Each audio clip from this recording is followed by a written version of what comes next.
ఇంగ్లీషులోన marriage, హిందీలో అర్థము Shaadi. ఇంగ్లీషులోన marriage, హిందీలో అర్థము షాదీ. ఏ భాషలో ఏమన్ననో మన తెలుగులోన పెండ్లి. ఆహా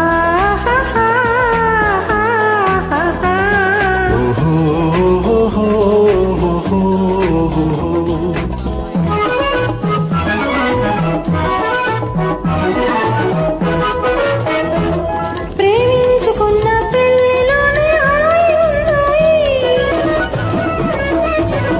పెద్దాళ్ళు దానికి సమ్మతిస్తే ఖాయమవుతుందోయ్. జరిగాక మనకు పెళ్లి పోదాములే న్యూఢిల్లీ. జరిగాక మనకు పెళ్లి పోదాములే న్యూఢిల్లీ. ఆ మాటకి నా గుండెలో గింతేను తుళ్ళి తుళ్ళి. ఇంగ్లీషులో మ్యారేజీ